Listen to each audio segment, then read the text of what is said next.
Mark Gatiss, thank you so much for being with us. My pleasure, today. thank you. Bookish, it is fun, isn't it?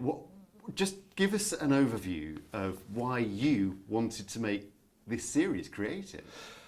Well, I've had it in the back of my head for a good while. To misquote Goodfellas, all my life I wanted to be a detective. I wrote 3 episodes of Poirot for David Suchet.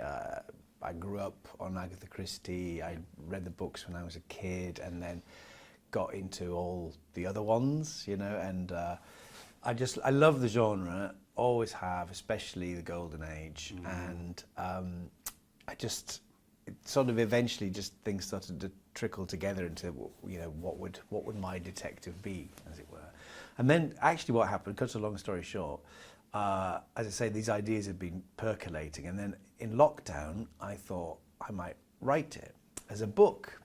And then I started that and discovered that somehow the light tone I was after was not somehow working in the face of a global pandemic. Yeah.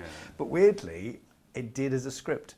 So I wrote the first episode just really for fun, to see how it might feel.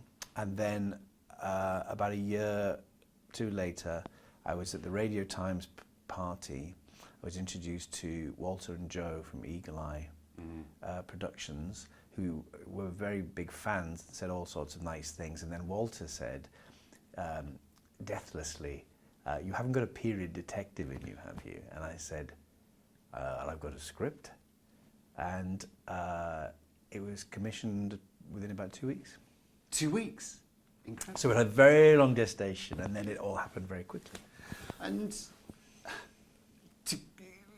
it would be best if you give us the premise. So you've got a bookseller who's an amateur sleuth but works alongside the Metropolitan Police in 1946. Yes, so I play Gabriel Book. I'm an antiquarian book seller, family business, established 1791. That's just so we can do some amazing flashback episodes. I pushed it back as far as I could. Okay. That's period, isn't it? Yeah, it's very period.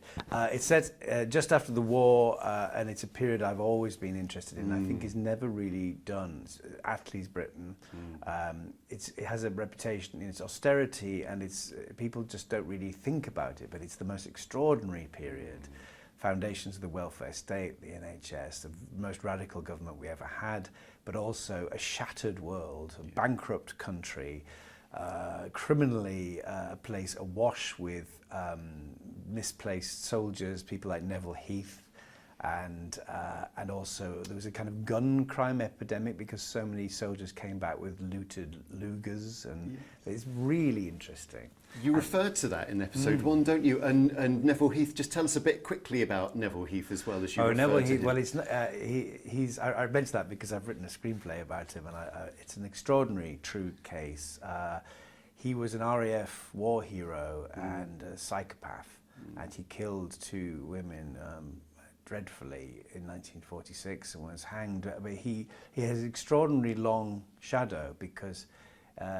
If there's anything after 1946 with a sort of a wing commander who turns out to be not what he appears to be, that's Neville Heath. Yeah. And it's sort of forgotten now. It had a massive grip on the public imagination because people couldn't quite believe that someone so dashing and good looking.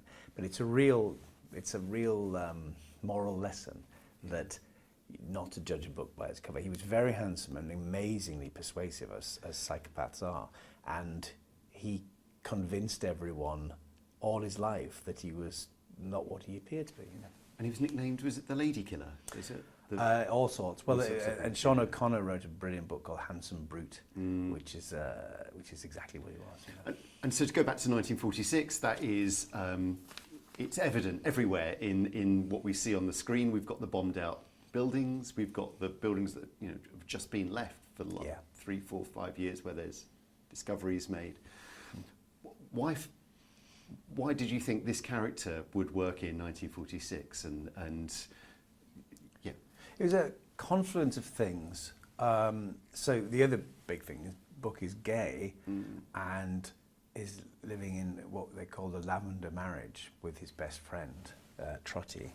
They've been inseparable for donkey's years. So I wanted to explore that. because it's a world of extraordinary possibilities, but also it's a frightening, it's a dangerous world, in which the bookshop is a kind of oasis of for various misfits. So we come into the series through the eyes of a young lad who's just got out of prison and he gets a job in the bookshop. So he's our sort of way into the show. And I just thought it's a time that's absolutely replete with new possibilities. You know, it fits the golden age of crime so well, but also what you're always trying to discover really is a new way of doing things. You know, so the idea that the bookshop is a sort of analog computer for book. It's not like this. It doesn't pull down a book and go, "There's the answer." But because of all this stuff, because of his knowledge of books and his very eccentric filing system, he can kind of put things together. And essentially, in classic style, what you're always looking for is to give your detective a thing. Yes. And everyone is looking for that. So I hope this is a new way of doing it. And the set is sumptuous. It's absolutely stunning, isn't it? You want to go to the bookshop, don't you? You can smell it through the screen. You know, the leather and the bindings and all the rest of it. The fustiness, almost. How did you achieve that? You know, how did you work to? Well, it's interesting. I took a lesson from when we were making Sherlock. We wanted to make Baker Street. One of the things that always bothered me is when you see Baker Street and it's too tidy. The big thing in Conan Doyle is that Sherlock Holmes is an incredibly untidy man. But there's a difference between mess and squalor. Yeah. And we said to the designer, Wyn Jones of Sherlock, you know, it's a flat share, but it needs to be somewhere you actually want to hang out. And I took the same principle to Bookish, that this needs to look. It doesn't look like a museum. It's a working shop, but his books system is so bizarre, and if you can't really see them, but there are lots of little signs that say things like "books to dream" and literature with 2 T's, because he thinks the books in there are actually rubbish and stuff like that. So it needs to be welcoming, but not sort of off-putting. And then, you know, something about the bindings and just the kind of, it's packed, makes you the sort of place you want to hang out. And that's really very much based on lovely bookshops I grew up with. And particularly, I'm from near Darlington in the northeast, and there's a bookshop still there, a little old antiquarian bookshop. I remember buying a book on Aubrey Beardsley there when I was about 15, and it was one of those places with a gentle clock, you know, and a slightly sleepy dog, and I just wanted to stay there all the time. And then there's another bit in it which is based on real life. Is I did a play about 13 years ago. I played Charles I, and I went to Cecil Court, which is really what Archangel Lane is based on, just off Charing Cross, which is where all the old bookshops are. Okay. And I wanted an engraving of Oliver Cromwell, and there was a shop there which is now gone, sadly, which was a print shop, and it was mad. It was just piled to floor to ceiling with old bits of paper. And it was run by a very eccentric lady. And I said, "Do you have any pictures of Oliver Cromwell?" And she went, "Shh."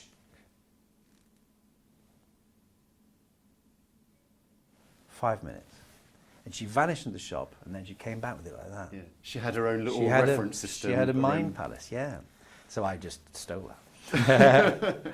And so we start off with episode 1, a man's found dead. It's very Christie, golden age of detective. Man found dead. It's poisoning. Is it suicide? No, it's not suicide. It's murder. It's murder. So pick us up from now. I mean, when you're writing this, I mean, it's been done so many times, hasn't it? But what did you think you had to do when creating this story, this world? I'm going to do this differently now. Well, I mean, it's become a cliche, isn't it? Cozy crime, and I totally get that, because we all get that. I watch the Peter Ustinov Evil Under the Sun, I would say at least 5 times a year, because it's so much fun. It's actually a very, very, very clever murder mystery, but you can tell everyone's having a great time. Yeah. And that's what I sort of wanted to do. but also with the rigor of a good story. So in terms of trying to ring the changes, it's really, it's the main character and what I suppose what I bring to that, the idea of it being cozy in the sense of we all like these kind of things, but a slightly more fractured version. It's a spikier version because it's a dangerous world, you know. Inspector Bliss is my ally. Sergeant Morris very much isn't. He doesn't like me and he resents me. So it's not just like we're all on holiday. No, it's not cups of tea with pinkies out talking about you know. No. It's brutal, isn't it? What's happening? And and it is, you know, and that's thing. Weirdly, going back to Neville Heath, we all know about the romance of crime, and we're all here because of the romance of crime and all those and the puzzle of it and everything. And then when I was researching my screenplay for the Neville Heath film, which one day will be made, I had an amazing sort of school trip to Scotland Yard, and this I'll put this in something one day because it was amazing. I was so excited. We didn't actually go into the Black Museum, right. but we were shown various things from the case, and the curator, who you imagine is going to be a little balding man with Crippen glasses, was this incredible geezer from Scotland Yard, right? And I came in, he had his feet up on the desk, he's picking his teeth, and he went, "You've got a strong stomach, Mark." And then he showed us the scene of crime photos from the case, most of which have never been seen, and suddenly there is no romance in crime. No, it is brutal. And that's, so without diminishing that, I wanted to get some of that. It's horrible, you know, and prussic acid is not a nice way to die, etc. So what I'm trying to formulate and talk about really is that one of the difficulties with presenting crime these days, and also the strange blurring of the line between fiction and reality, which does disturb me a little. Sometimes you see trailers on programs where there seems to be no differentiation between a drama and a true case, as if it's all the same, and it very much isn't. A friend of mine was on a jury, I'm not betraying confidences, and when they got into the jury room, there were two ladies in fervent discussion with each other, and the chairman of the jury said, "What do you think?" And they said, "It's not him, it's too obvious." And he said, "It's not Midsummer Murders." They were treating it like, "No, yes, I think it's the brother." Yeah, you know, it's the vicar. Yes, it's the judge. It's a great twist. I mean, so that disturbs me. So, but at the same time, the thing you kind of can't admit anymore is that 60% of the reason we turn up is morbid curiosity. On that subject, I did listen to you on a podcast a couple of years ago now talking about Crippen and your inspiration and interest in true crime. And what are the cases that you mentioned Heath already? What are the other cases that have really held your attention, and why? And what do you think it tells us as well about us and society and the world and lessons learned? And it's difficult. I think it's difficult because what I'm trying to say about it is there's a slightly troubling blurring, and at one point you would very clearly say there was a difference between a Golden Age murder mystery and some sort of rather sobering, nasty post-war gangland killing and something like that. Because people are just very into the genre, we all sort of blur them a bit more maybe than we should. But I unapologetically just find it fascinating. And but for me, I'm very, very tired of seeing sort of endless Jack the Ripper documentaries where it does really feel like a form of pornography, rather than some actual, that wonderful book, The Five, which came out a couple of years ago about the 5 canonical Jack the Ripper victims, where the writer had for the first time found out who they really were, and that very probably only maybe 2 of them were in any sense prostitutes. But of course, over the years, they've become just sort of funny Barbara Windsor stereotypes, out for a good time. And she found like the wedding photographs of one of them. And these images you've only ever seen as there's autopsy pictures. It was an extraordinary achievement, I thought that. And I totally understand why we want to sort of focus on the victims and not to glamorize the criminals. But the glamour of the criminals, we have to admit, is also why we turn up. So I think it's just a really interesting thing to debate, because there isn't a right or wrong answer. If I were being flippant about it, I would say I was always a classicist. I like poison, Victorian stiff collars, doctors who've gone wrong. And there was a cut-off point around Christie where, for me, it just becomes too real. And then I have to admit to myself that's because I'm treating it like a game. And yet, some of that sort of post-war stuff is also psychologically absolutely fascinating. I remember as a kid, the paperback of Beyond Belief, the book about the Moors murders. I couldn't look at it in the shop. It had a reel-to-reel tape recorder and the famous photographs of Brady and Hindley, and I couldn't bear to think about it. It scared me like a horror story.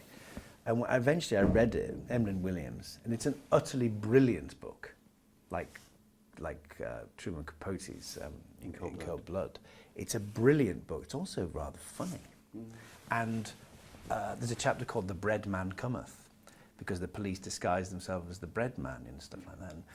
And I thought that was rather instructive, and it moved me on in terms of my interest in modern crime.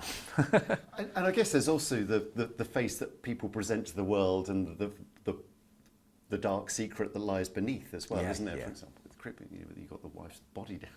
But Crippen has gone from being a kind of cliche to being a sort of slightly more active case now, I think, because they don't even know if the remains in the cellar were actually female. And also, it's always bothered me, why would you get rid of most of a body and then leave one bit of it wrapped in pyjamas in the cellar? Why? Where did the rest of it go? So it's interesting. Yeah. And of course, you are so associated with crime. You co-created Sherlock, and what is it about that? What is it about the interest in crime that you have the interest in true crime, but also fictionalise it in so many different forms? I mean, huge success with Sherlock as well. I don't know. I mean, it's why are any of us interested? People always ask me that about horror, the supernatural, and some people are interested in gardening. I'm interested in ghosts, and always have been. I don't know why and where it started. I just have a predisposition that way, and very much. But I've really the Golden Age murder is always something I've really loved, and the puzzle of it, and Christie is still predominant because she's just absolutely masterful at the plotting is just incredible. It's like magic. She waves the solution right in front of you and you don't see it. It's wonderful. But I just met Martin Edwards, yes, who wrote a wonderful book, two wonderful books, Golden Age of Murder, about the history of the Detection Club, and there it is, and How Done It. Have you read that?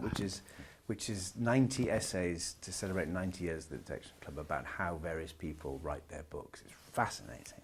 And it's got little nuggets in, like John Dixon Carr, who was the master of the locked room mystery, had a technique he called blood on the bandage. And he would give a big clue, followed immediately by an act of terrible violence. Right. And then people would not notice it. It's great. It's really good. It's really useful. It's like a how-to. And this comes back to, I think, one of the really most important things I wanted to ask you here is, because we're here talking about crime, but of course you don't just write crime, you write horror and sci-fi and comedy, and you don't just write TV, you write books and theatre, and what similarities are there in all the different genres and all the different platforms, for want of a better phrase? What are the similar techniques you use, and what differences are there between them too? What ways do you have to... I'd like to say, I mean, the big similarity is kind of passion, you know, that it's something you actually want to write, or you have a good idea for, or it's fun, really. It's not... I remember 20 odd years ago being approached to write a police procedural for ITV, I think, and I had a lovely lunch, and I said, I swear, I'm the wrong man for this. I couldn't imagine getting out of bed to write this. I'm just not interested. It's not my thing. Yeah. And if I'm lucky enough to have a choice, then it's just not my kind of show. But if there's some quirk to it, if it's an unusual way into something, if it's a period I'm interested in or a type of thing, then I'm all in. And I suppose across all those things you mentioned, it's really trying to find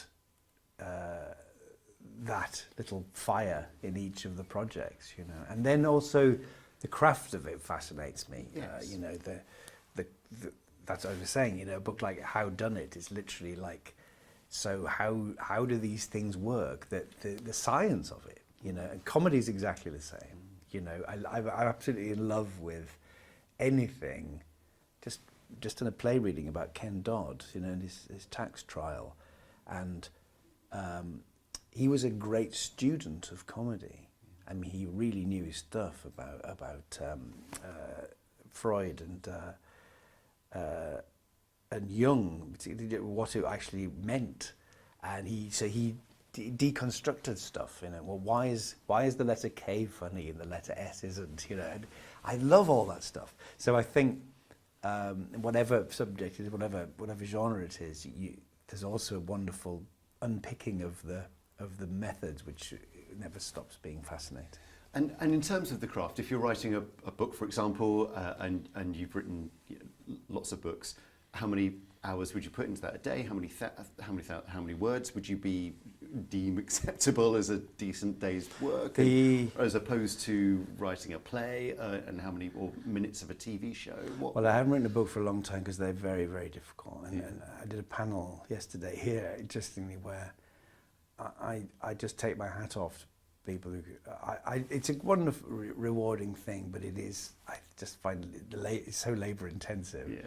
And whereas scripts I really enjoy writing, and then there's a sort of, you know, you just get better at it, I hope, and the more hours you spend trying to sort of hone it down and rewrite it and chuck stuff out, and I love that. I love the editing. I'm doing it right now. The script is 10 pages too long, so you look and think, okay, oh my God, I can, and suddenly you look at it first thing in the morning and go, that scene is just repeating that scene, that can go, and snip, snip, snip, that's all great.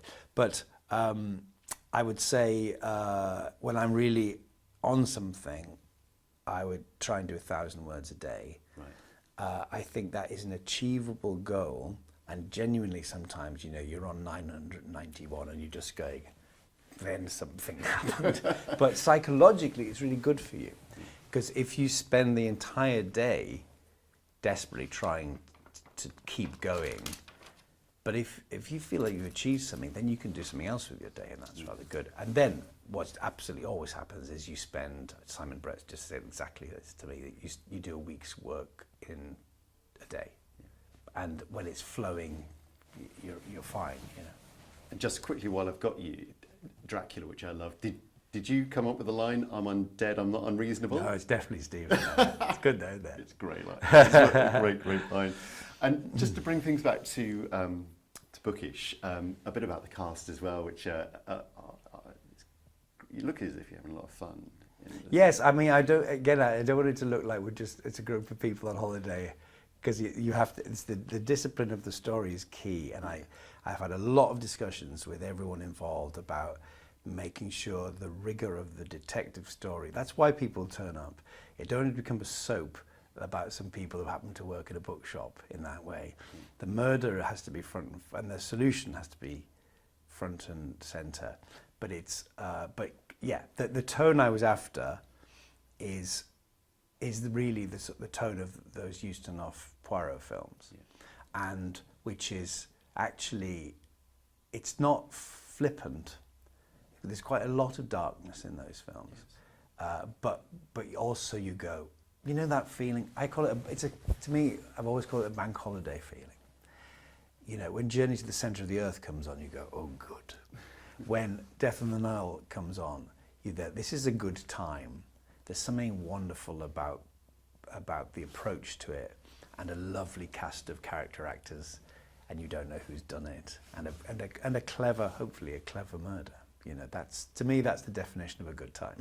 Well, it's a fantastic achievement. I Thank you thoroughly very enjoyed much. it. Thank you So much, Mark. Thank you.